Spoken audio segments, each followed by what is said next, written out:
Alright, it's me coming at you live from Atlantis itself. We're not going to do any jokes this time. We're not going to do any flashy intros.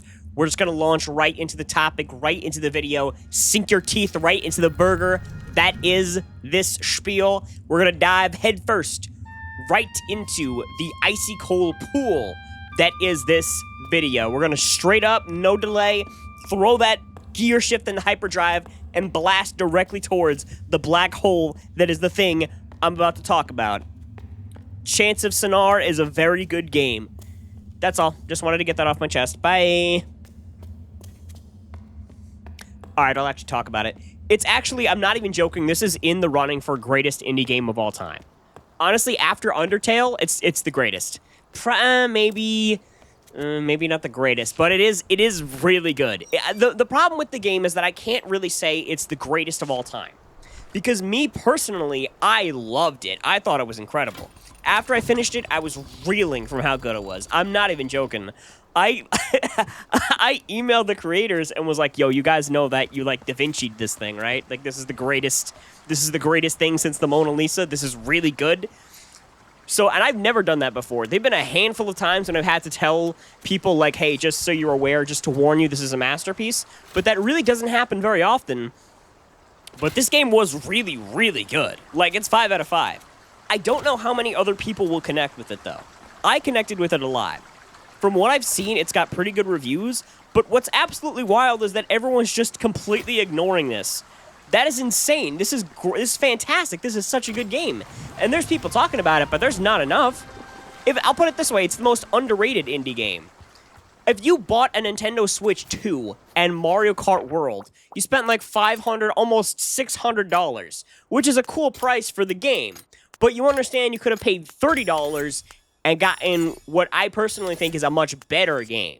So maybe you need to hire a guy to manage your video game fund to properly allocate that funds where they will be better used. Because right now, spending your money on that, I'm not going to roast the Nintendo Switch 2, but you get my point. It's just such a good game for $30. Pick it up, man. Just play it.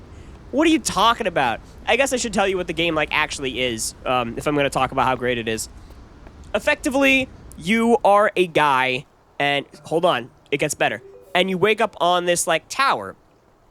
And you've got to just climb to the top of the tower. You got to get to the top. But every civilization, every different level of the tower is a different civilization with different like beliefs and principles and practices.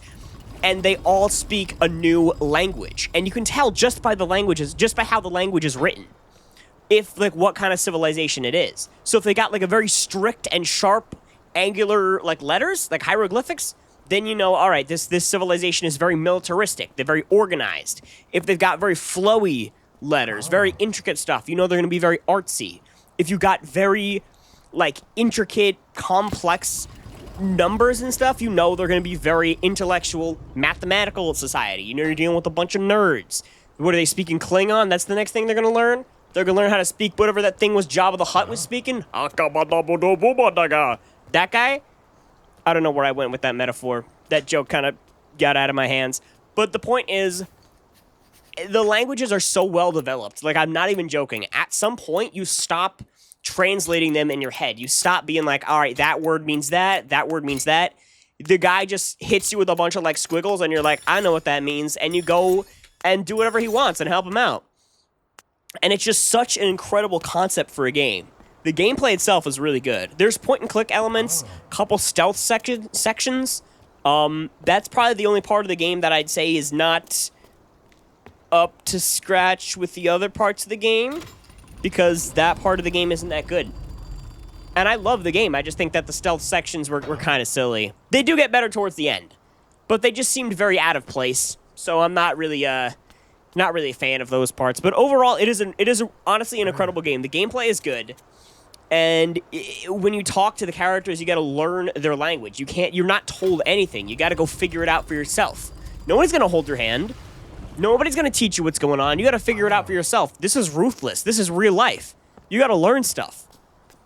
And then, like I said, it deals with how the civilizations deal with each other. So you'll have a whole civilization of people telling you about what they think their upstairs neighbors are like, and you get up there, and you realize they're nothing like that.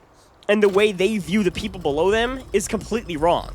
But it's not that they're completely wrong. It's just that they're like kind of messed up. Like their understanding of them just isn't right because they can't communicate. They don't speak the same language.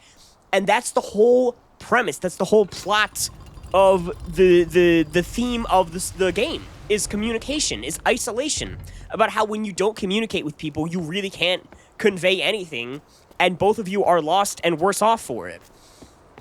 It deals with themes of like isolation and with not accurately expressing yourself. It sounds silly, but it's actually it is presented in a really good way. I'm trying to figure out how to say it without spoiling it, because spoiling this game is like a human rights violation. It's really, really good.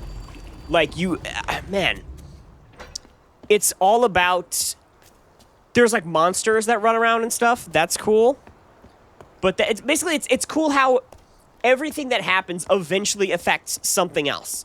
And all of the things that you go through will eventually tie together into one neat little basket of joy that you finally get to understand. And you have all these different cultures that aren't even that different, but because they don't speak the same language, they can't communicate, they can't connect to each other. And it's all about trying to replicate that, or trying to resolve that, trying to fix that problem, getting these people to actually be able to connect with each other and translating for them and trying to build a better world. And then the ending just blew me away. I can't even tell you what happens in the ending, but it's really good. You finally climb to the top of the tower. There's like, oh man, I can't even explain it. That's what sucks, is that I want to tell you so badly. I want to describe it.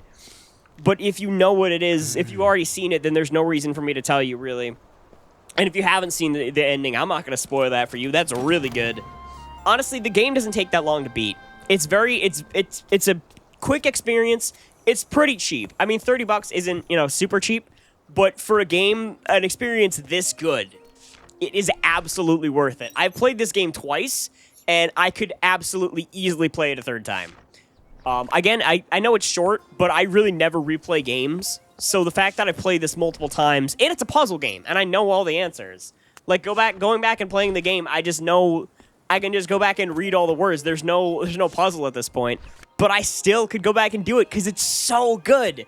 It's so well made. There's also like point and click elements. You gotta like pick objects up and solve puzzles like that. Most of it is the language stuff, but there's regular point and click stuff if you wanna check that out.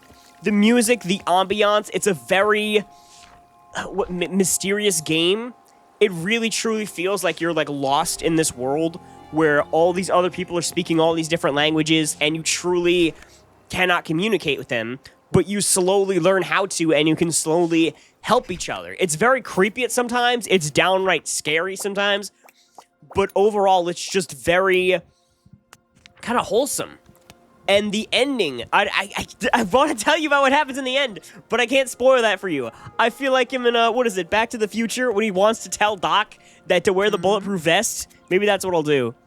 I'll write a note to you guys, and I'll just paste it somewhere, and then you guys could read the note, and you can know what happens. But seriously, it's just such a great finale. It blew me away, man. I was reeling. I was physically ill once I ended that. I was lying on the floor, breathing heavily. My palms are sweaty. My knees were weak. My arms were heavy.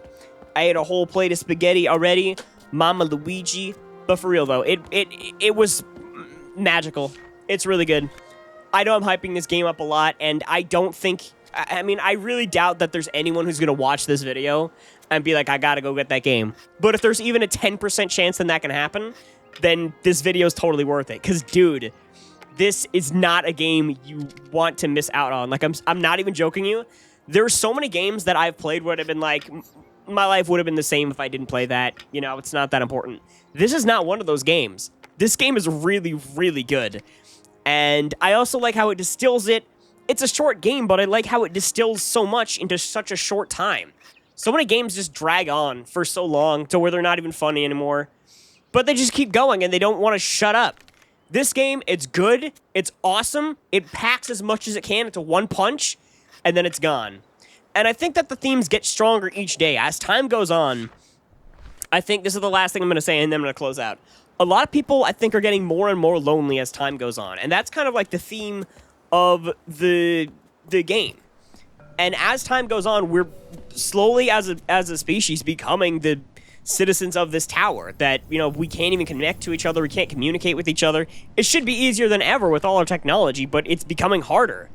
And so I think that's really what hits home for me right now is sort of just what we're, not to be philosophical or like pretentious, but kind of what we're going through as a species. And as time goes on, we seem to get so disconnected. And this game really, it's so incredible once you finally fixed everything and you finally brought, you know, peace to the realm. Basically what I'm saying is this game is incredible. And if you don't download it right now on Steam or some other platform, I'm gonna throw you off of a tower.